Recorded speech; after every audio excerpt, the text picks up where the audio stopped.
हाय दोस्तों, नमस्कार आप सभी को। मैं अभिषेक कुमार सिंह करियर पॉइंट के इस प्लेटफॉर्म से एक बार फिर से आप सभी का स्वागत करता हूं दोस्तों। और पिछले वीडियोज में हम लोगों ने भारत में अंग्रेजों के आगमन को देखा था, ठीक है। और उसमें हम लोगों ने देखा था कि किस क्रम में, ठीक है, किस क्रम में अंग्रेजों द्वारा भारत के विभिन्न क्षेत्रों पर अधिकार किए गए और किस प्रकार से एक एक करके बंबई, मद्रास और कलकत्ता शहर की नींव डाली गई, ठीक है। और इसके पीछे किन किन गवर्नरों के हाथ थे, इन सबों के भी विषय में हम लोगों ने देखा। अब दोस्तों हम लोग यहां से देखेंगे कि अंग्रेज जो यहां पे अंग्रेज व्यापारी थे, उन्होंने भारत के मुगल शासकों को अपनी तरफ आकर्षित करने का तो प्रयास किया, अर्थात जो केंद्र में थे, ठीक है, जो केंद्र में शासक थे मुगल शासक, उनको तो अपनी तरफ आकर्षित करने में सफल हुए, परंतु वे यहां से किस कदर जो यहाँ के प्रांतीय शासक हुआ करते थे उनको अपनी तरफ आकर्षित करने का प्रयास करते हैं। ओके दोस्तों, क्या कहा मैंने कि यहां से जो अंग्रेज हैं, जो अंग्रेज अधिकारीगण है, जो अंग्रेज कंपनी के अधिकारी है, वो यहां से प्रांतीय शासकों को अपनी तरफ आकर्षित करने का प्रयास करेंगे। ओके, और इस क्रम में हम लोग देखेंगे कि कहां तक वे अपने मकसद में कामयाब होते हैं। हालांकि दोस्तों शुरू में ये जो प्रांतीय शासक थे, केंद्रीय शासक के दबाव में, ध्यान से समझिए, शुरू में भारत के प्रांतीय शासकों ने केंद्रीय शासक मुगल शासकों के दबाव में आकर के अंग्रेजों के जो यहाँ पे व्यापारिक के क्षेत्र थे उनमें प्रोत्साहन देने की कोशिश किया और उनको व्यापारिक कर में छूट देने का प्रयास किया। और इतना ही नहीं, उन्हें सहूलियत से व्यापार भी करने दिया। परंतु धीरे धीरे इन क्षेत्रीय शासकों को अपनी भूल नजर आ गई। अब ये समझने लगा कि मेरे द्वारा जो किया जा रहा है इन केंद्रीय शासकों के दबाव में, वो सरासर गलत किया जा रहा है, वह हम सभी भारतीयों के हित में नहीं है। यह अंग्रेज जो है यह हमें दीमक की भांति निगल जाएंगे, ठीक है। अर्थात हमारा जो प्रांतीय शासन क्षेत्र है, इन केंद्रीय शासकों के अदूरदर्शिता का ही परिणाम होगा कि यह एक दिन समाप्त हो जाएगा। अतः यदि केंद्रीय शासक हमारी बातों को नहीं सुनते हैं तो हमें प्रत्यक्ष तौर पे इन विदेशियों का सामना करना पड़ेगा। भले ही हम अपनी जान ही क्यों न खोनी पड़े, भले ही हमें अपनी सत्ता ही क्यों न खोनी पड़े, लेकिन अंग्रेजों को उनकी कूटनीतिक चाल के तहत इसे हासिल नहीं होने देंगे। हम उनसे प्रत्यक्ष संघर्ष करेंगे। हमें अभी भी भारत की सभ्यता, संस्कृति और शक्ति जीवित है, ठीक है, जिसने प्राचीन काल से ही विदेशियों को चुनौती देते आया हुआ है। और यहाँ पे जो प्रांतीय शासक थे बहुत कमजोर हुआ करते थे। भले ही इन विदेशी शक्तियों को चुनौती देने की ठान ली, ठीक है, अपने मन में यह बैठा लिया कि हम इन विदेशियों को प्रत्यक्ष संघर्ष के द्वारा इन्हें पराजित करेंगे और यहाँ से खदेड़ेंगे, मगर यह उनकी भूल थी। अर्थात यहाँ जो केंद्रीय सरकार था, सबसे पहले उसे अपने पक्ष में करना होना चाहिए था, ताकि जो पूरी सैन्य शक्ति थी भारत के, वह विदेशियों के खिलाफ हो। परंतु जो केंद्रीय शक्ति था वही हमारा यूरोपियों के पक्ष में था, उसके समर्थन में था। और यह जो केंद्रीय शक्ति के अधीन प्रांतीय शासक थे, यह बहुत ही छोटे छोटे होते थे, इनके पास बहुत कम सैनिक होते थे। यह प्रत्यक्ष रूप में इन विदेशियों को, जो कि आधुनिक शस्त्रों से लैस थे, उनको चुनौती नहीं दे सकते थे। क्योंकि उस समय जो भारत में शस्त्र हुआ करते थे, अस्त्र शस्त्र हुआ करते थे, इनका बहुत ही अभाव पाया जाता था। और यदि शस्त्रों का कहीं ढेर भी होता था तो उसमें परंपरागत जो शस्त्र हुआ करते थे वो अधिकाधिक हुआ करते थे। यानी आधुनिक जो शस्त्र थे वे नाम मात्र के हुआ करते थे। यही कारण था कि जब भी कोई पाश्चात्य कंट्री भारत में आता था तो वह 10-15 सैन्य टुकड़ी के ही द्वारा वह बड़े बड़े सैन्य टुकड़ी को पराजित कर देता था। और हम लोग मध्यकालीन या प्राचीन भारत से ही देखते आए हैं कि जो पाश्चात्य सैनिकों के बीच अनुशासन हुआ करते थे, उनके जो अस्त्र शस्त्र हुआ करते थे, उनको अपने बचाने के लिए जो तर्कस हुआ करते थे, वे काफी महत्वपूर्ण हुआ करते थे यहाँ भारतीय सैनिकों की अपेक्षा। भले यहाँ के भारतीय सैनिक जो थे यह बड़े होते थे, विशाल होते थे, इनमें राष्ट्रीयता की जो भावना थी वह प्रबल हुआ करती थी, मगर वहाँ के अस्त्र शस्त्र जो आधुनिक तरह के होते थे उनके सामने यह टिक नहीं पाते थे। तो यहाँ पे देखते हैं दोस्तों, यह जो प्रांतीय शासक थे यह पुनः भारतीय भूल को दोहराने की कोशिश कर रहे थे। अर्थात यहाँ पे केंद्रीय शासक को सबसे पहले अपने पक्ष में करना चाहिए था, परंतु ऐसा करने की वे कोशिश नहीं करते, क्योंकि यहाँ के जो शासक हुआ करते थे इनमें स्वाभिमान बहुत अधिक झलकता था, जिसको आजकल हम लोग घमंड भी कर सकते हैं। अर्थात इनका स्वाभिमान ये था कि भले मैं प्रांतीय शासक हूं मगर मैं शासक हूं, ठीक है। यदि यहाँ पे मुगल शासन कब्जा किया हुआ है, वह हम पे शासन करता है, तो बस मैं उसका एक प्रतिनिधि मात्र हूँ। ऐसा नहीं है कि मैं उसका जो कहेगा वह करेंगे, मेरे अंदर कोई स्वाभिमान नहीं है, उसके पास जाकर के बार बार उसकी गुहार करेंगे, बार बार उसके पैर पकड़ेंगे, यानी इस कदर की भावना इनमें नहीं थी। यह किसी भी प्रकार के केंद्रीय सत्ता के साथ विचार विमर्श को ये अपना अपमान समझते थे, और यही कारण है कि वह केंद्रीय सत्ता को अपने पक्ष में लाने में सफल नहीं हुए। अब दोस्तों देखते हैं होता क्या है, ठीक है। यह तो मैंने आप लोगों को एक पृष्ठभूमि बना दिया, एक पृष्ठभूमि बता दिया, ताकि आप लोग जब आगे की घटनाओं को देखेंगे तो आप लोगों को कोई परेशानी ना हो, ठीक है। हम लोग कल के यानी पिछले वीडियोज में देखा था कि किस प्रकार से बंबई, मद्रास और कलकत्ता शहर की स्थापना, और जब इसकी स्थापना हो गई अब अंग्रेजों का उद्देश्य बन गया इन प्रांतीय शासकों को अपने अधिकार में लेना। और इस क्रम में जो है इनकी जो प्रथम नजर थी वह कहां गड़ी हुई थी? कलकत्ता में। तो दोस्तों यहां पे देखिए 1700 तक जाते जाते आधुनिक कलकत्ता शहर की नींव पड़ गई थी, ठीक है। और वहां पे एक बहुत बड़े मतलब शहर की स्थापना होने लगी थी, और यहाँ पे इन अंग्रेजों के द्वारा फोर्ट विलियम नामक किले की स्थापना की गई। फोर्ट विलियम नामक किले की स्थापना की गई, और जब फोर्ट विलियम नामक किले की स्थापना हो गई कलकत्ता में, ठीक है, तो धीरे धीरे करके अब जो ब्रिटिश गतिविधियां थी भारत में वह फोर्ट विलियम से नियंत्रित होने लगी। आगे के क्रम में हम लोग देखेंगे कि किस प्रकार से फोर्ट विलियम को ही भारत में अंग्रेजों की समस्त गतिविधियों का केंद्र बना दिया जाता है। अब दोस्तों 1700 ईस्वी में जैसे फोर्ट विलियम की स्थापना हुई थी, अब धीरे धीरे करके क्या कहा मैंने, धीरे धीरे करके अंग्रेजों द्वारा यहाँ के व्यापारिक गतिविधियों पे अधिकार करने की कोशिश किया गया। यहां पे दोस्तों अंग्रेजों के लिए जो सबसे बड़ी दिक्कत थी वह यह थी कि उन्हें प्रत्येक स्थानीय सीमा को पार करते समय बड़ी रकम चुंगी के रूप में देनी पड़ती थी। क्या कहा मैंने कि इन अंग्रेजों का भारत में व्यापार के क्रम में सबसे बड़ी जो दिक्कत हुआ करती थी वह क्या थी? वह यह थी कि यहाँ के जो छोटे छोटे स्थानीय शासन क्षेत्र हुआ करते थे, जब इस क्रम में वे छोटे छोटे स्थानीय शासकों के सीमाओं को पार करते थे तो उस क्रम में एक बड़ी रकम उन्हें चुंगी के रूप में दे देनी पड़ती थी। इससे अंग्रेज बहुत ही नाराज हुआ करते थे। ये चाहते थे कि यहाँ के भारत जिन शर्तों पे व्यापार करते हैं हमें भी वह अधिकार मिले कि हम भी उन्हीं शर्तों पे यहाँ भारत में व्यापार करें। और यही कारण था कि अंग्रेज हमेशा इन प्रांतीय शासकों से नाराज रहते थे और इनके नियमों का उल्लंघन बार बार करते थे, परंतु ये जो प्रांतीय शासक थे इन्हें भारतीयों को जो अधिकार प्रदान किया गया था वह अधिकार इनको देने के पक्ष में नहीं थे। तो अंग्रेजों द्वारा देखिए यहाँ पे क्या किया जाता है। एक बार क्या हुआ कि 1717 ईस्वी में, फिर से रिपीट करता, एक बार क्या हुआ कि 1717 ईस्वी में जो भारत का मुगल बादशाह हुआ करता था जिसका नाम था फर्रुखसियर। देखिए दोस्तों बहुत ही महत्वपूर्ण है, 1717 ईस्वी में जो भारत का मुगल बादशाह हुआ करता था जिसका नाम था फर्रुखसियर, इसके पैर में एक घाव हो जाता है, ठीक है। पहले एक फोड़ा होता है और वही घाव का रूप धारण कर लेता है, और यह जो घाव है यह तमाम भारतीय वैद्यों के द्वारा भी ठीक नहीं होता है। यहां पे जो भारतीय आयुर्वेद, ठीक है, यहां पे जो भारतीय आयुर्वेद जो प्राचीन काल से ही चलती आ रही थी, थोड़े समय के लिए यहां पे फेल हो जाती है, ठीक है। यहाँ पे अंग्रेजों का नसीब ही कहिए कि किसी भी भारतीय वैद्यों द्वारा यह जो फर्रुखसियर का घाव था यह ठीक नहीं होता है। फर्रुखसियर बहुत ही बेचैन और परेशान रहता है, वह चाहता है कि किसी भी तरह करके यह जो मेरा घाव है यह ठीक हो जाए, इसके बदले में मैं उस वैद्य को जो यह घाव ठीक करेगा कुछ भी देने के लिए तैयार हूं। यह खबर कहां फैलती है? अंग्रेजों के बीच। अंग्रेज जो थे वे जो आजकल का मेडिकल स्तर है इससे उस समय परिचित थे। उस समय एक बहुत ही महत्वपूर्ण अंग्रेज डॉक्टर भारत में आया हुआ था जिसका नाम था विलियम हैमिल्टन। क्या नाम था? William Hamilton.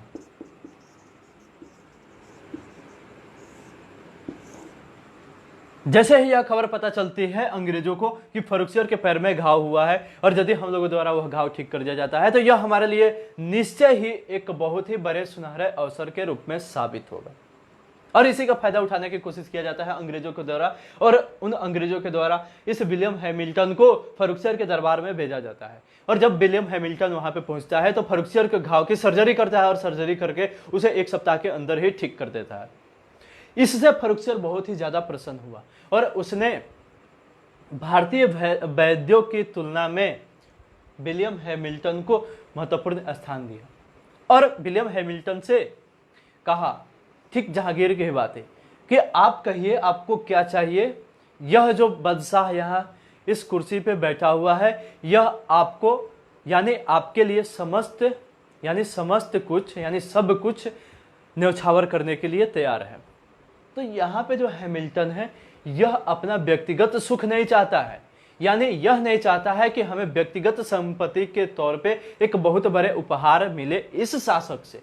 यह एक दूरदर्शी व्यक्ति होता है और यह चाहता है कि मैं किसी ऐसे मांग को इसके समक्ष प्रस्तुत करूं कि जो कि सिर्फ मेरे लिए ही नहीं बल्कि यहाँ पे जितने भी मेरे ब्रिटिश भाई हैं उन सभी के लिए महत्वपूर्ण साबित हो। और यही कारण है कि यहाँ पे विलियम हैमिल्टन यहाँ पे अपने व्यक्तिगत लाभ को नजरअंदाज करता है और संपूर्ण ब्रिटिश हित को प्रस्तुत करता है। और वह कहता है कि जहांपना आपको यदि कुछ मुझे देना ही है तो मुझे कुछ व्यक्तिगत तौर पे मत दीजिए। यहाँ पे जितने भी मेरे अंग्रेज भाई व्यापारी के तौर पे कार्य कर रहे हैं बस उनसे जो चुंगी की वसूली की जाती है यहाँ पे स्थानीय शासकों के द्वारा बस उसे ही समाप्त कर दीजिए। देखिए यह बहुत ही महत्वपूर्ण कूटनीतिक चाल थी किसकी, विलियम हैमिल्टन और उस समय के अंग्रेज अधिकारियों की।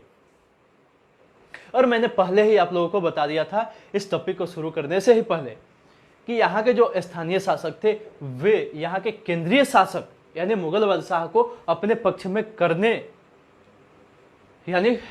के संबंध में बहुत ही पीछे थे, वे उन्हें अपने पक्ष में नहीं कर पाए थे और उसी का फायदा उठा रहे थे यहाँ अंग्रेज। वे चाहते थे कि प्रांतीय शासकों एवं केंद्रीय शासकों के बीच जो फूट है उसमें दिन प्रतिदिन वृद्धि होती जाए और इसका फायदा हम लोग उठाते जाए। अब यह जो फर्रुखसियर है यह वचनबद्धता का शिकार हो जाता है। अब वह विलियम हैमिल्टन के बातों को मानने के लिए मजबूर हो जाता है और वह कहता है कि हैमिल्टन मैं आपके बातों से सहमत हूं और आपका जो प्रस्ताव रखा गया है उससे मैं पूरा करके ही दिखाऊंगा। और वह करता क्या है कि बिहार, बंगाल और उड़ीसा जो कि उस समय के राजस्व वसूली के सबसे महत्वपूर्ण क्षेत्र हुआ करते थे उसमें इन ब्रिटिशर्स को चुंगी मुक्त व्यापार की अनुमति प्रदान कर दी और यह कहा कि आप सभी ब्रिटिश अधिकारी यानी जो कंपनी का गवर्नर होगा, जो कंपनी का प्रमुख अधिकारी होगा, उसके द्वारा एक दस्तक लगा दी जाएगी, ठीक है, एक पेपर पे, एक पत्र पे, और वही जो दस्तक है वह दिखाने पे उन व्यापारियों से चुंगी नहीं वसूला जाएगा, उन्हें चुंगी मुक्त व्यापार की अनुमति होगी। और इसी प्रथा को दस्तक प्रणाली या दस्तक प्रथा के नाम से जाना गया और अंग्रेजों के लिए यह एक बहुत ही महत्वपूर्ण अधिकार साबित हुआ। यही कारण है कि इस घोषणा को अंग्रेजों का मैग्ना कार्टा भी कहा जाता है और यह फर्रुखसियर का स्वर्णिम फरमान के भी रूप में जाना जाता है। तो दोस्तों यहाँ पे जो फर्रुखसियर के द्वारा घोषणा की गई उसके 3 नाम आते हैं, ठीक है, उसको मतलब 3 नाम दिए गए जो कि हमारे हिस्ट्री सब्जेक्ट में बहुत ही महत्वपूर्ण है और उन तीनों नामों में से प्रत्येक नाम किसी न किसी एग्जाम्स के प्रीवियस ईयर क्वेश्चन में पूछा गया है। दोस्तों यदि आप लोग प्रीवियस ईयर एग्जाम्स के क्वेश्चंस को देखते होंगे तो इस टॉपिक के महत्व के विषय में आप सभी जानते ही होंगे, ठीक है दोस्तों। तो यहां पे देखिए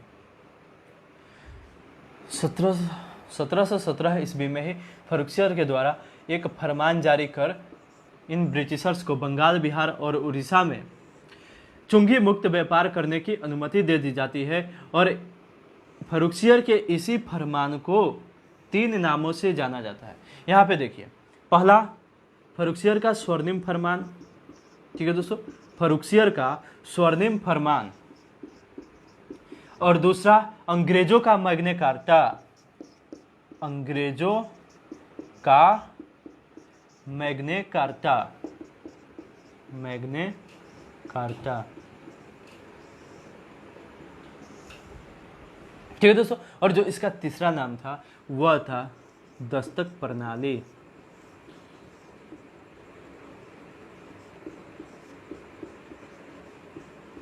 ठीक है दोस्तों। दोस्तों यह बेहद महत्वपूर्ण क्वेश्चन बनता है एग्जाम्स में, ठीक है। यह पूछा गया है कि फर्रुखसियर के द्वारा स्वर्णिम फरमान कब जारी किया गया, ठीक है दोस्तों।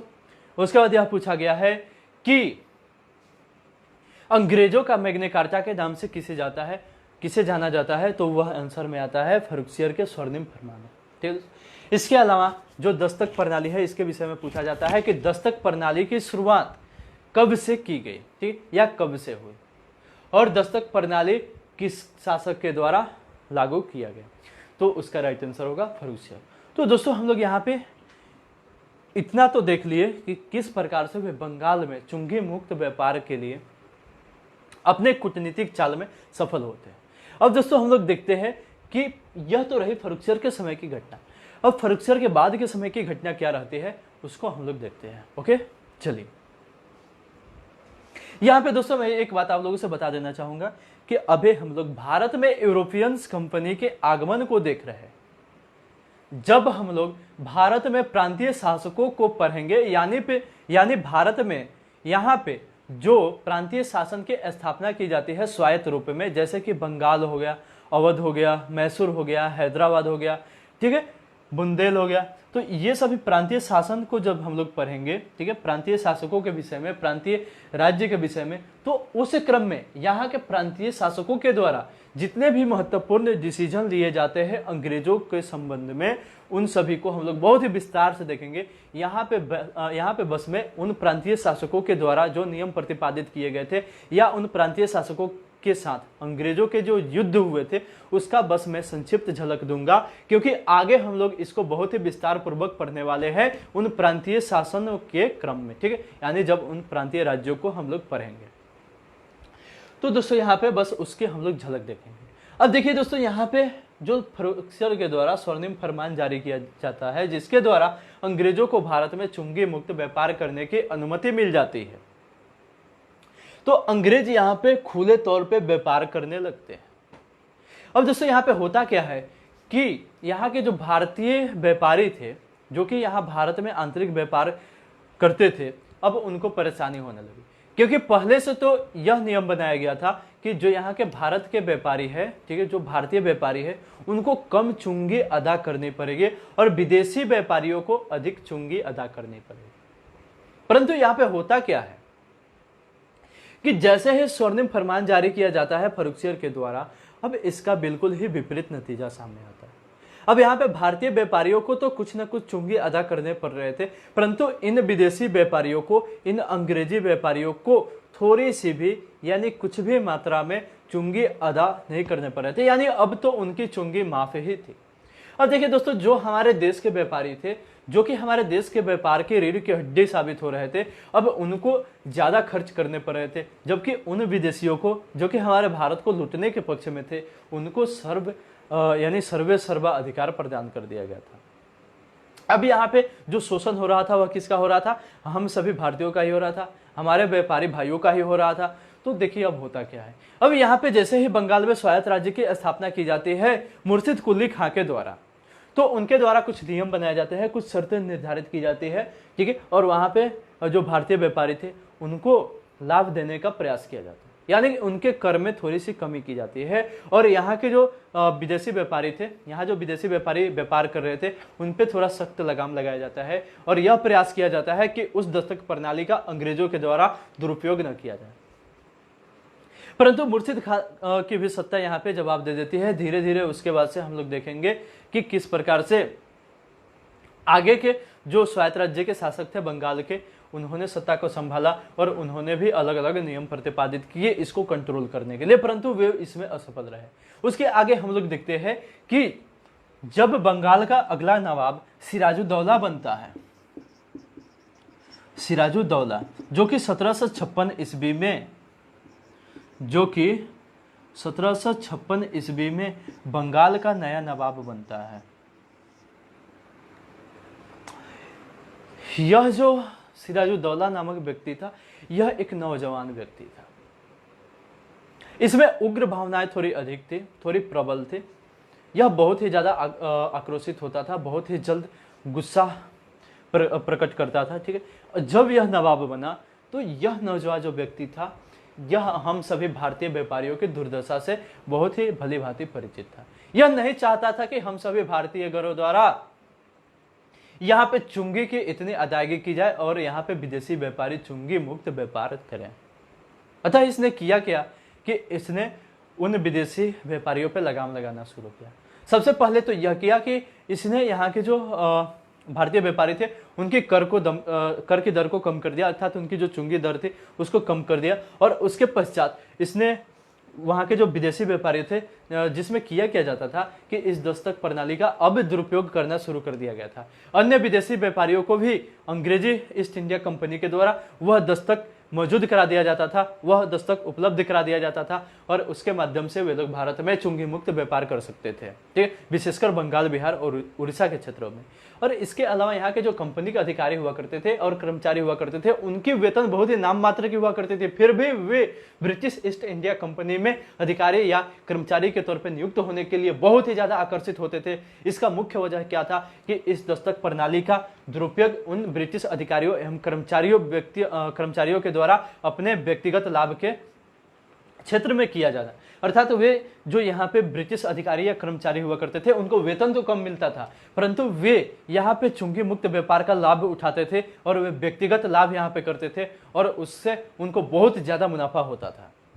तो यह बात कौन समझ चुका था? सिराजुद्दौला, जो कि हमारे बंगाल का नवाब बना कब? 1756 ईस्वी में। और जैसे ही यह बंगाल का नवाब बनता है, अब इन सारी कमियों को, इन सारी खामियों को दूर करने का प्रयास करता है और इसी दिशा में उसने अपना अगला कदम बढ़ाया। और उस समय जो कलकत्ता था, ठीक है, जो कि फोर्ट विलियम था, पहले तो उसकी किलेबंदी नहीं की गई थी, परंतु अब वहां के शासकों के द्वारा, अब वहां के ब्रिटिश अधिकारियों के द्वारा उसकी किलाबंदी आरंभ कर दी। इतना ही नहीं, उस समय वहां जो चंद्रनगर में फ्रांसीसी अपने उपनिवेश स्थापित किए हुए थे, जिसको हम लोग आगे देखेंगे फ्रांसीसियों के भारत आगमन के विषय में, तब हम लोग देखेंगे कि किस प्रकार से वह चंद्रनगर में अपना आधिपत्य स्थापित करता है। तो हम लोग देखेंगे यहाँ पे कि सिराजुद्दौला जब बंगाल का नवाब बना, उस समय फ्रांसीसियों द्वारा चंद्रनगर का और ब्रिटिश अधिकारियों के द्वारा कलकत्ता का किलाबंदी किया जाना प्रारंभ कर दिया गया था, क्योंकि वे जो दोनों ब्रिटिश यहाँ पे जो दोनों यहाँ पे यूरोपीय शक्ति मौजूद थे, ब्रिटिशर्स और फ्रांसीसी, वे दोनों अब आपस में ही संघर्ष के लिए तैयार थे। अतः वे चाहते थे कि सबसे पहले दुर्ग का निर्माण किया जाए, हमारे जो फैक्ट्री यहाँ पे स्थापित है उसकी किलाबंदी किया जाए, ठीक है, और उसके उपरांत किसी भी प्रकार के युद्ध की बिगुल फूका जाए। और यह चाल समझ बैठता है सिराजुद्दौला। अब यहाँ पे सिराजुद्दौला करता क्या है कि सबसे पहले यह घोषणा किया कि यहाँ पे जिन विदेशी कंपनियों के द्वारा किलाबंदी किया जा रहा है अपने अपने क्षेत्रों का, वह बंद कर दिया जाए, उसे स्थगित कर दिया जाए, क्योंकि यहाँ पे जो भी अंतिम डिसीजन लेने का पावर है वह हमारे अंदर, यानी बंगाल के नवाब के अंदर निहित है, न कि इन सभी यूरोपीय कंट्री के अंदर। तो जैसे ही यह घोषणा करता है, यह किसको रास नहीं आती है? इन यूरोपीय कंपनियों को।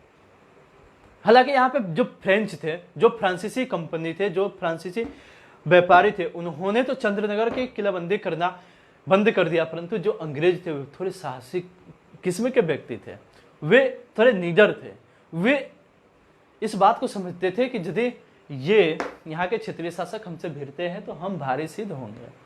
और यही कारण था कि अंग्रेजों द्वारा कलकत्ता की जो किलाबंदी है वह बंद नहीं की जाती है, परंतु यह सिराजुद्दौला के लिए बहुत ही अपमान प्रतीत होता है। यह समझता है कि इन ब्रिटिश कंपनियों के द्वारा हमारा अपमान किया गया है, क्योंकि उनके द्वारा हमारे नियमों का, हमारे आदेशों का उल्लंघन किया जा रहा है।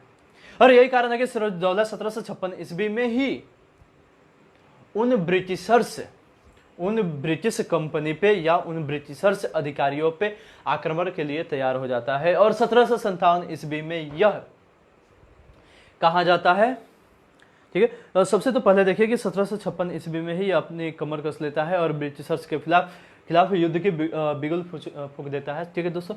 और जैसे ही यह 1756 ईस्वी में अंग्रेजों के खिलाफ युद्ध की घोषणा किया और उस क्रम में इसने फोर्ट विलियम पे चढ़ाई कर दिया, ठीक है दोस्तों। यहाँ पे मैं आप सभी को संक्षिप्त परिचय ही दे रहा हूँ सबका। 1756 ईस्वी में जब इसने फोर्ट विलियम पे चढ़ाई किया तो उस समय वहाँ जो किलाबंदी का नेतृत्व कर रहा था वह कौन कर रहा था? विलियम हॉलवेल, ठीक है, किसके द्वारा किया जा रहा था? विलियम हॉलवेल के द्वारा। तो उस समय क्या कहा जाता है कि चढ़ाई कर दिया जाता है फोर्ट विलियम पे, और एकाएक चढ़ाई के कारण अंग्रेज इस आक्रमण को भली भांति समझ नहीं पाते हैं और वे छिटफुट हो जाते हैं, और वहाँ बहुत सारे अंग्रेज जो अधिकारीगण थे वे वहाँ से भाग जाते हैं, कलकत्ता से भाग करके। और कलकत्ता बंगाल के खाड़ी में ही एक द्वीप हुआ करता था जिसका नाम था फुल्टा द्वीप, जो कि बीमारियों का घर हुआ करता था उस समय।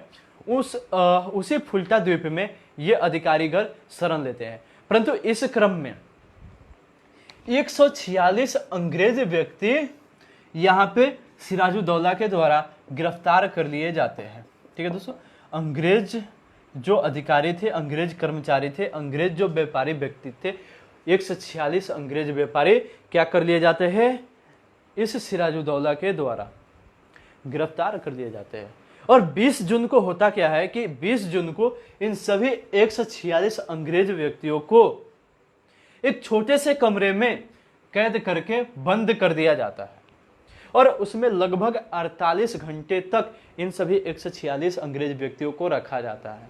और जब 48 घंटे अर्थात करीब 2 दिन बाद उस कमरे को खोला जाता है तो उसमें पाया जाता है कि मात्र और मात्र 23 व्यक्ति ही जीवित थे और अन्य 123 व्यक्ति मारे गए थे।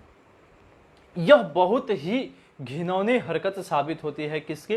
सिराजुद्दौला की। ठीक है, यानी यह बिल्कुल ही एक अमानवीय घटना थी, सिराजुद्दौला द्वारा किया गया।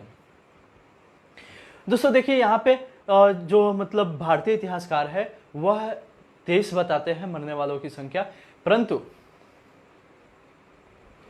यह जो हॉलवेल था, ठीक है, जैसे कि मैंने पहले ही बताया था कि हॉलवेल उस किलाबंदी का नेतृत्व कर रहा था। ठीक है, विलियम हॉलवेल, यहाँ पे मैं उसका नाम लिख दे रहा हूँ, विलियम हॉलवेल। इस विलियम हॉलवेल के द्वारा जो बुक लिखी गई थी, ठीक है, द वंडर्स में, ठीक है, उस बुक में बताया गया है कि 146 में से मात्र 11 व्यक्ति जीवित थे और 135 व्यक्ति मारे गए थे। ठीक है, हालांकि भारतीय जो यहाँ के इतिहासकार थे उसने इस घटना को प्लासी के युद्ध के समय में अंग्रेजों द्वारा भारत पे या सिराजुद्दौला पे आक्रमण के लिए एक मनगढ़ंत कहानी करार दिया है। और जो 20 जून को यह घटना घटित हुई थी, यहाँ पे लिख दे रहा हूँ, डेट भी पूछता है, 20 जून को यह घटित हुई थी। और यह जो 20 जून को घटित घटना थी सिराजुद्दौला के द्वारा अंग्रेजों के संबंध में, जिसमें 123 व्यक्ति मारे गए थे और 23 व्यक्ति जीवित थे, और यह जो एक ही कमरे में इतने व्यक्तियों के मरने की घटना थी, इसी को काल कोठरी घटना के नाम से जाना जाता है। किस नाम से जाना जाता है? तो काल कोठरी की घटना के नाम से जाना जाता है, और उसी को इंग्लिश में ब्लैक होल ट्रेजेडी के नाम से जाना जाता है। ब्लैक होल ट्रेजेडी या हिंदी में काल कोठरी की घटना।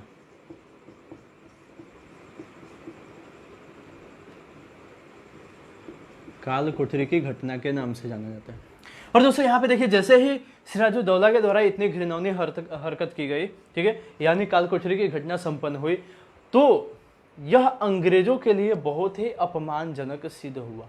अब उन्होंने सोचा कि भाई इससे मेरी पूरी दुनिया में थू थू होगी, क्योंकि एक प्रांतीय शासक के तौर पे जो कि बंगाल का नवाब है सिराजुद्दौला, उसने हमारे कंपनी को चुनौती दिया है, ठीक है, यानी ब्रिटिश ईस्ट इंडिया कंपनी को चुनौती दिया है, जो कि संपूर्ण दक्षिण पूर्वी एशियाई कंट्री में अपना परचम लहरा रहा है, अपनी पताखा लहरा रहा है। इस स्थिति में जो फुल्टा द्वीप में शरण लिए हुए थे ब्रिटिश अधिकारीगण, अब उनके द्वारा मद्रास में स्थित जो, ठीक है, मद्रास में स्थित जो ब्रिटिश प्रेसिडेंसी हुआ करता था, जहां पे बहुत सारे ब्रिटिशर से सैनिक मौजूद थे, अब उनको सूचित किया जाता है। और वहीं पे लॉर्ड क्लाइव और वाटसन भी मौजूद होते हैं। और देखिए किस प्रकार से अब लॉर्ड क्लाइव का भारतीय राजनीति में आगमन होता है। और जैसे ही इस खबर की पता चली मद्रास प्रेसिडेंसी को, अब अंग्रेजों से रही नहीं जा सकी, और तुरंत ही वहां से लॉर्ड क्लाइव और वाटसन के नेतृत्व में, वाटसन जो था वह जल सेना का नेतृत्व करता था, ठीक है, और क्लाइव जो था वह स्थल पे सेनापति का काम करता था, और इन्हीं दोनों के नेतृत्व में एक बड़ी सैन्य टुकड़ी भेजी जाती है। किसके लिए? बंगाल में अपने व्यापारियों के, अपने कंपनी के जो इमेज थी उसकी रक्षा के लिए, और जो काल कोठरी की घटना संपन्न की गई थी सिराजुद्दौला के द्वारा उसको दंड देने के लिए। और जब यहाँ पे वाटसन और क्लाइव के नेतृत्व में सेनाएं पहुंचती है, तो यहाँ पे देखिए कि काल कोठरी की घटना के समय फोर्ट विलियम पर जब अधिकार किया गया था सिराजुद्दौला के द्वारा, तो इनके द्वारा पूरे कलकत्ता क्षेत्र पर भी अधिकार कर लिया गया था। परंतु जैसे ही लॉर्ड क्लाइव और वाटसन की सेनाएं यहाँ पे आती है तो किया गया जाता है कि सबसे पहले वे फोर्ट विलियम पे अधिकार कर लेते हैं फरवरी में 1757 ईस्वी में। ठीक है दोस्तों, और उसके बाद होता क्या है कि यहाँ पे लॉर्ड क्लाइव ने यह कोशिश किया कि यहाँ पे हमें बल से अधिक छल का सहारा लेना होगा, क्योंकि यह जो सिराजुद्दौला है एक नौजवान व्यक्ति है, इसमें उग्र भावनाएं थोड़ी अधिक है, यह जल्द ही आक्रोशित हो जाता है। यदि हम लोगों ने इसकी नजर के सामने नजर मिलाने का प्रयास किया तो यह हमें कुचल डालेगा, छोड़ेगा नहीं। और सिराजुद्दौला के नेतृत्व में एक बहुत बड़ी सैन्य फौज थी, ठीक है, जिससे क्लाइव परिचित था। अतः वो किसी भी प्रकार की ऐसी चूक को नहीं दोहराना चाहता था ताकि फिर काल कोठरी की घटना संपन्न हो। तो यहाँ पे करता क्या है क्लाइव कि सबसे पहले सिराजुद्दौला के सैन्य अधिकारियों को, ठीक है, उसके जो मुख्य अधिकारीगण थे उसको खरीदने का प्रयास करता है। और इसी क्रम में उसने नवाब के सेनापति मीर जाफर को ही खरीद लेता है, और इसके साथ साथ राय दुर्लभ और जो मानिक चंद नामक व्यक्ति होता है कलकत्ता का प्रभारी, अब उसको खरीद लेता है। और जैसे ही इतने महत्वपूर्ण अधिकारीगण सब बिक जाते हैं अंग्रेजों के हाथ में, तो होता क्या है कि अब सिराजुद्दौला की जो उल्टी गिनती है वह प्रारंभ हो जाती है। और दोस्तों यहाँ पे ध्यान दीजिए 1757 ईस्वी में ही लॉर्ड क्लाइव और सिराजुद्दौला के मध्य प्लासी का युद्ध संपन्न होता है। 1757 ईस्वी में ही सिराजुद्दौला एवं लॉर्ड क्लाइव, ठीक है, इन दोनों के बीच प्लासी का युद्ध संपन्न होता है। और इस युद्ध में चूंकि जो नवाब का सेनापति हुआ करता था मीर जाफर यह बिक गया होता है किससे? अंग्रेजों से। और यही कारण है कि मीर जाफर जो है यह धोखा दे देता है युद्ध के समय में। सिराजुद्दौला के नेतृत्व में एक बहुत बड़ी फौज होती है जिससे अंग्रेज भयभीत होते हैं, परंतु जब युद्ध का समय आता है, युद्ध में जाने का समय आता है, तो उस समय जो मीर जाफर था वह चुप बैठ जाता है और वह देर से पहुंचता है युद्ध में।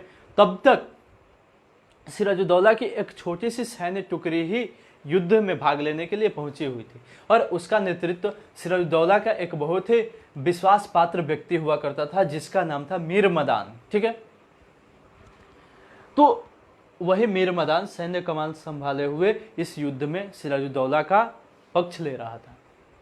अंत में यह मीर जाफर भी युद्ध में पहुंचा, परंतु जब युद्ध करने की बारी आई तो उस समय उसने अपनी सेनाओं को यह आदेश दे दिया कि वह युद्ध में विराम ले, युद्ध नहीं करे, यानी तटस्थ हो जाए, यानी किसी भी प्रकार के उसमें सैन्य क्रिया में भाग नहीं ले उनके सैनिक, वे चुप बैठ जाए। यदि यह देखे हुए कि अंग्रेज कमजोर पड़ रहे हैं तो अंग्रेजों का पक्ष लेकर के और सिराजुद्दौला के ही विरुद्ध बिगुल फूंक जाए। ठीक है, तो यहां पे दोस्तों होता क्या है कि जैसे ही सिराजुद्दौला यहाँ पे मीर जाफर घात करता है, सिराजुद्दौला इस युद्ध में पराजित हो जाता है। ठीक है, क्या होता है, सिराजुद्दौला इस युद्ध में पराजित हो जाता है, और इसके जो दो अन्य विश्वास पात्र व्यक्ति थे मीर मदन और मीर मोहन, ठीक है, वे दोनों यहाँ पे वीरगति को प्राप्त हो जाते हैं, और यहाँ पे सिराजुद्दौला की भी हत्या कर दी जाती है इन ब्रिटिशर्स के द्वारा। और इस युद्ध में जो ब्रिटिशर्स का कमान है वह कौन संभाल रहा था? लॉर्ड क्लाइव संभाल रहा था। तो दोस्तों यहाँ पे हम लोगों ने देखा कि किस प्रकार से एक बहुत ही महत्वपूर्ण संघर्ष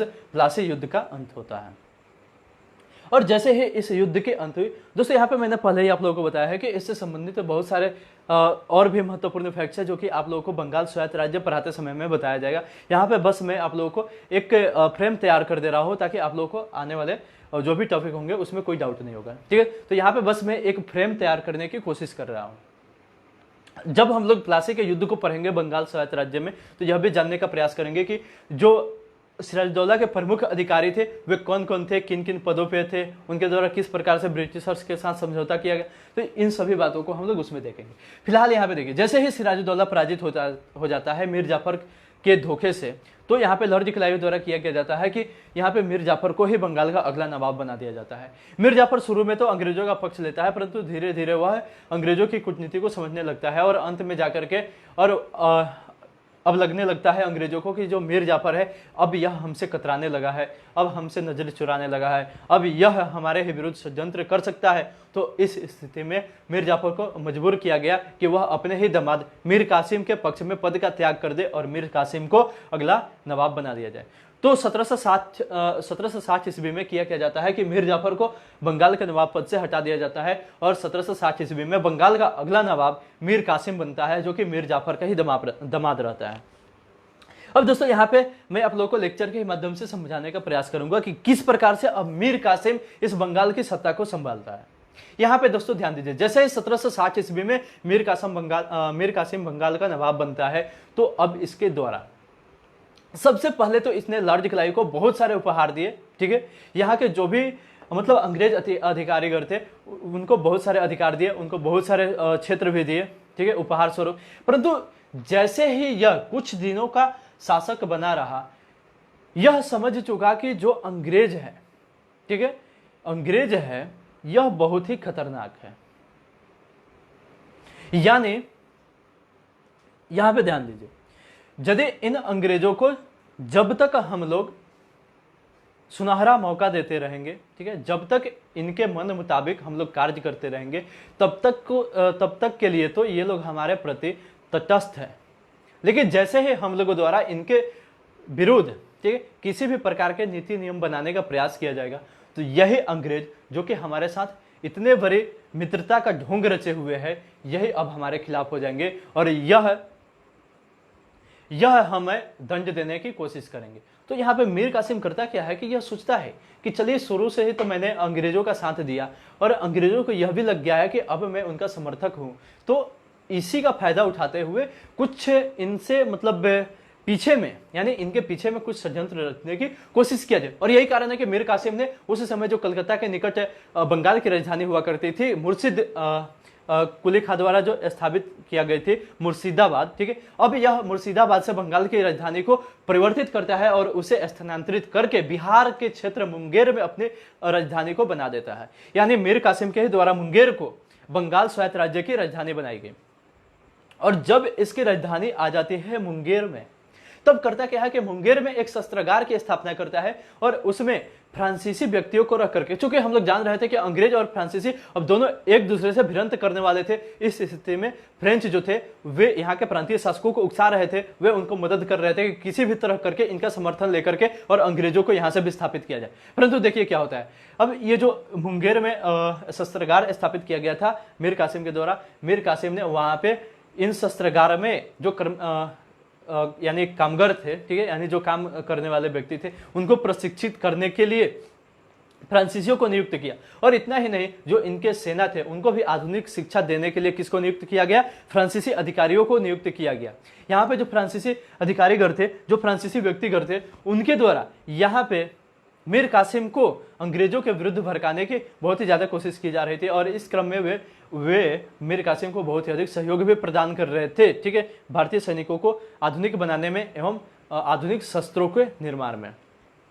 अब देखिए, जैसे ही यह भनक लगी अंग्रेजों को कि जो मीर कासिम, जिसे हम लोगों द्वारा ही उसे बंगाल का नवाब बनाया गया, वही अब हमारे ही विरुद्ध षड्यंत्र रच रहा है, यानी जिस थाली में खाया उसी थाली में अब छेद करने की कोशिश कर रहा है, तो उन लोगों ने तुरंत अब इस पे चढ़ाई करने की कोशिश कर दिया और अंत में आकर के इसे पराजित भी किया जाता है, ठीक है, मुंगेर में। परंतु ये ज्यादा देर तक युद्ध में टिक नहीं पाता है और तुरंत ही उस किले से एक गुप्त सुरंग के द्वारा निकल करके और वहां से भाग निकलता है और वह कहां पहुंच जाता है, तो वह दिल्ली पहुंच जाता है। अब देखिए, यह मीर कासिम 1763 ईस्वी में जब बंगाल की सत्ता से भाग करके दिल्ली पहुंचता है, तो वहां उस समय का मुगल बादशाह कौन हुआ करता था, शाह आलम द्वितीय, ठीक है दोस्तों, क्योंकि हम लोगों ने देखा है मुगल साम्राज्य के पतन में कि जो शाह आलम द्वितीय था उसका शासनकाल जो था वह 1759 ईस्वी से लेकर के 1803 ईस्वी तक था। तो दोस्तों यहाँ पे जो मुगल शासक हुआ करता था वह शाह आलम द्वितीय था, परंतु शाह आलम द्वितीय भी एक कमजोर शासक था। परंतु यहाँ मीर कासिम द्वारा तो अपना मतलब कार्य सिद्धि के लिए कोशिश किया जा रहा था, तो अतः उसे शाह आलम द्वितीय को एक बात बताई जाती है, मतलब कुछ इसके द्वारा चाल चली जाती है कि अंग्रेजों के बारे में समस्त जानकारियां हमें प्राप्त है, हमें फ्रांसीसियों का भी सहयोग प्राप्त है, तो इस स्थिति में यदि आप हमें मदद करते हैं तो हम लोग अंग्रेजों को यहाँ से भगाने में कामयाब सिद्ध होंगे। और इसके अलावा जो अवध का सूबेदार हुआ करता था जिसका नाम था सुजाउद्दौला, ठीक है, उसको भी अपने पक्ष में कर लिया जाता है। किसके द्वारा? मीर कासिम के द्वारा। अब मीर कासिम, सुजाउद्दौला और मुगल बादशाह शाह आलम द्वितीय तीनों मिलकर के एक त्रिगुट का निर्माण करते हैं। और इस त्रिगुट का जो प्रधान होता है, इस त्रिगुट का जो मुखिया होता है, वह शाह आलम द्वितीय को बनाया जाता है। और इन तीनों ने मिलकर के ही अंग्रेजों के खिलाफ एक संयुक्त मोर्चा खोल दिया। और इस मोर्चे के ही क्रम में वे बिहार के बक्सर नामक स्थान पे आपस में भिड़ंत करते हैं। अब देखिए यहाँ पे एक तरफ त्रिगुट और दूसरी तरफ अंग्रेज, ठीक है। उस समय इस युद्ध में अंग्रेजों का जो नेतृत्व करता थे वे हेक्टर मुनरो थे। कौन थे? हेक्टर मुनरो थे। अब यहाँ पे दोस्तों देखिए कि 1764 ईस्वी में बिहार के बक्सर नामक स्थान पे मीर कासिम, शाह आलम द्वितीय और सुजाउद्दौला जैसे शासकों के द्वारा निर्मित त्रिगुट और अंग्रेज सेनापति हेक्टर मुनरो के बीच संघर्ष होता है। और इस संघर्ष में हालांकि जो त्रिगुट था वह बहुत ही महत्वपूर्ण था, बहुत ही मजबूत था, उसके पास बहुत ही बड़ी सैन्य शक्ति थी। परंतु आधुनिक यदि स्तर पे बात किया जाए तो जो हेक्टर मुनरो की सैन्य शक्ति थी वह बहुत ही महत्वपूर्ण साबित हुई। और करीब थोड़े ही समय में, यानी बहुत ही कम समय में बक्सर के युद्ध में वह त्रिगुट पराजित हो जाता है हेक्टर मुनरो के द्वारा। बहुत ही महत्वपूर्ण उपलब्धि थी अंग्रेजों के लिए, क्योंकि प्लासी के युद्ध में जिस कदर बंगाल के नवाब को पराजित किया गया था उस समय से अंग्रेजों का महत्व पहले से ही बढ़ चुका था। परंतु यहाँ पे मुगल, ठीक है, जो कि बहुत महत्वपूर्ण सत्ता मानी जाती थी इस भारत में, मुगल अवध का जो नवाब हुआ करता था सुजाउद्दौला, जो कि बहुत महत्वपूर्ण छवि का था, उसको और मीर कासिम तीनों को संयुक्त रूप से पराजित किया जाता है। यह अंग्रेजों के लिए महत्वपूर्ण नहीं तो क्या होगा। अब यहाँ पे जैसे ही त्रिगुट पराजित होता है, जो मीर कासिम रहता है वह यहाँ से भाग करके पुनः दिल्ली चला जाता है और कुछ दिनों बाद उसकी भीख मांगते मांगते मृत्यु भी हो जाती है। परंतु यहाँ पे जो जीवित सुल्तान थे शाह आलम द्वितीय, अब इनको बहुत ही कठिनाई का सामना करना पड़ता है। यहाँ पे जो सुजाउद्दौला थे, जो कि मीर कासिम के बहकाव में आकर के अंग्रेजों के विरुद्ध आक्रमण की घोषणा किया था और त्रिगुट का साथ दिया था, अब उसको भी कठिनाई का सामना करना पड़ता है। और दोनों को 1765 ईस्वी में इलाहाबाद की क्रमशः प्रथम एवं द्वितीय संधि के लिए विवश होनी पड़ती है। और इलाहाबाद की जो प्रथम संधि है वह अंग्रेज एवं हालांकि उस समय 1765 ईस्वी में किया जाता है कि लॉर्ड क्लाइव को पुनः भारत बुलाया जाता है। तो उस समय इस संधि का नेतृत्व जो है वह लॉर्ड क्लाइव के ही द्वारा किया जाता है। तो जो प्रथम इलाहाबाद की संधि है वह 1765 ईस्वी में ही संपन्न होती है और उसमें अंग्रेजों का नेतृत्व करता लॉर्ड क्लाइव था और बंगाल का और जो दूसरे पक्ष के जो लीडर थे वह शाह आलम द्वितीय थे, जो कि मुगल बादशाह थे। दोनों के बीच एक संधि होती है और इस संधि के ही तहत क्षतिपूर्ति के रूप में शाह आलम द्वितीय के द्वारा बंगाल, बिहार और उड़ीसा की जो जमींदारी है वह अंग्रेजों को प्रदान कर दी जाती है। और उसके उपरांत 1765 ईस्वी में ही इलाहाबाद की द्वितीय संधि सुजाउद्दौला एवं लॉर्ड क्लाइव के बीच संपन्न होती है और इस संधि के द्वारा बनारस पर अंग्रेजों का आधिपत्य हो जाता है। इस प्रकार दोस्तों हम लोगों ने देखा कि 1765 ईस्वी तक इलाहाबाद के प्रथम एवं द्वितीय संधि के द्वारा किस कदर अंग्रेजों के द्वारा भारत के जो सबसे महत्वपूर्ण प्रांत हुआ करता था बंगाल प्रांत, उस पर भी अधिकार हो जाता है। और इसके बाद अंग्रेजों द्वारा किस किस प्रकार की नीतियां अपनाई जाती है, कौन कौन से यहाँ पे गवर्नर भारत में आते हैं और उनके द्वारा कौन कौन से कार्य किए जाते हैं, इन सभी बातों के विषय में हम लोग देखेंगे और इन सभी बातों को हम लोग अगले वीडियो में देखेंगे। तब तक के लिए मैं आप सभी से विदा लेता हूं। धन्यवाद।